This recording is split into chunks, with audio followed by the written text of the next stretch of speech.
Hi friends, welcome to my channel. ಇವತ್ತಿನ ನನ್ನ recipe ಮಸಾಲೆ ಪುರಿ. ಬನ್ನಿ ಮನೇಲೇ ಹೇಗೆ ಮಸಾಲೆ ಪುರಿ ಮಾಡೋದು ಅಂತ ನೋಡೋಣ. ಸಿಂಪಲ್ಲಾಗಿ ಮಾಡ್ಬೋದು, ತುಂಬ ಚೆನ್ನಾಗಿರುತ್ತೆ. ಫಸ್ಟಿಗೆ ಬಟಾಣಿನ ರಾತ್ರಿನೇ ನೆನೆಸ್ಕೊಂಡಿರಬೇಕು.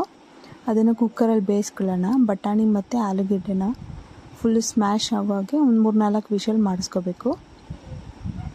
ಈಗ ಪೇಸ್ಟ್ ಮಾಡ್ಕೊಳೋದು ಹೇಗೆ ಅಂತ ನೋಡೋಣ. ಈರುಳ್ಳಿ, ಬೆಳ್ಳುಳ್ಳಿ, ಶುಂಠಿ, ಹಸಿಮೆಣಸಿನ್ಕಾಯಿ, ಕೊತ್ತಂಬರಿ ಸೊಪ್ಪು ಹೀಗೆಲ್ಲ ಮಿಕ್ಸಿ ಮಾಡ್ಕೊಳ್ಳೋಣ.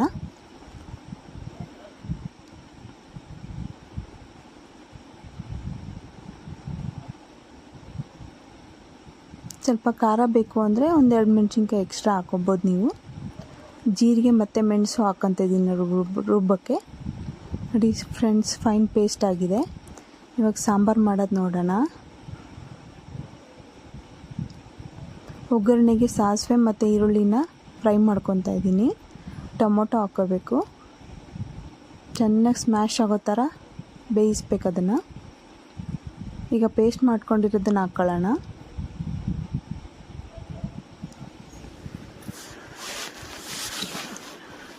ಈಗ ಆಲೂಗೆಡ್ಡೆ ಮತ್ತು ಬಟಾಣಿನ ಫುಲ್ ಸ್ಮ್ಯಾಶ್ ಮಾಡ್ಕೊಂಡಿರೋದನ್ನು ಅದ್ರ ಜೊತೆ ಮಿಕ್ಸ್ ಮಾಡ್ಕೊಳ್ಳೋಣ.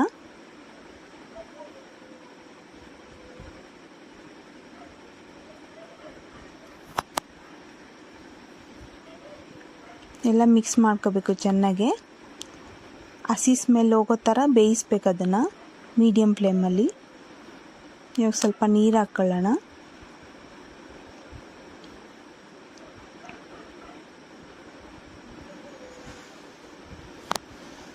ಸೇಮ್ ಹೊರಗಡೆ ನೀವು ಯಾವ ಥರ ತಿಂತೀರೋ ಅದೇ ಥರ ಟೇಸ್ಟ್ ಬರುತ್ತೆ ಫ್ರೆಂಡ್ಸ್.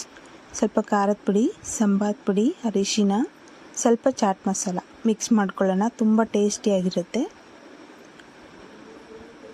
ನೋಡಿ ಫ್ರೆಂಡ್ಸ್, ಸಾಂಬಾರು ರೆಡಿಯಾಗಿದೆ ಮಸಾಲೆ ಪುರಿಗೆ. ಬನ್ನಿ ಇವಾಗ ಹೇಗೆ ಮಾಡೋದು ನೋಡೋಣ. ಈ ಪೂರಿ ಎಲ್ಲ ಅಂಗಡಿನಲ್ಲಿ ಸಿಗುತ್ತೆ, ಬಂದು ಮನೇಲೇ ಕರಿಬೋದು.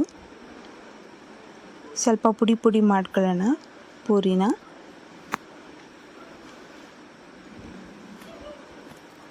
ಸಾಂಬಾರು ಹಾಕ್ಕೊಳ್ಳೋಣ ಮೇಲೆ.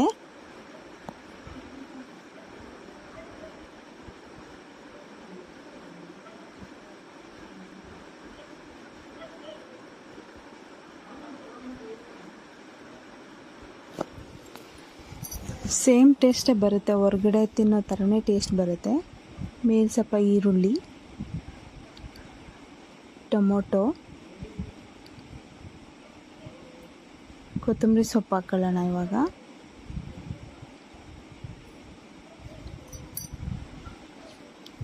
ಹಾಗೆ ಮೇಲೆ ಕಡಲೆ ಬೀಜ ಕರ್ಕೊಂಡು ಇಟ್ಕೊಂಡಿರ್ತೀನಿ ನಾನು ಮುಂಚೆನೇ. ಕಡಲೆ ಬೀಜ ಮತ್ತು ಖಾರ ಎಲ್ಲ ಮೇಲೆ ಹಾಕ್ಕೊಂಡು ಮಿಕ್ಸ್ ಮಾಡಿಕೊಂಡು ತಿನ್ನೋಣ. ನೋಡಿ ಫ್ರೆಂಡ್ಸ್, ರೆಡಿಯಾಗಿದೆ ಮಸಾಲೆ ಪುರಿ, ಹೋಮ್ ಮೇಡ್ ಮಸಾಲೆ ಪುರಿ.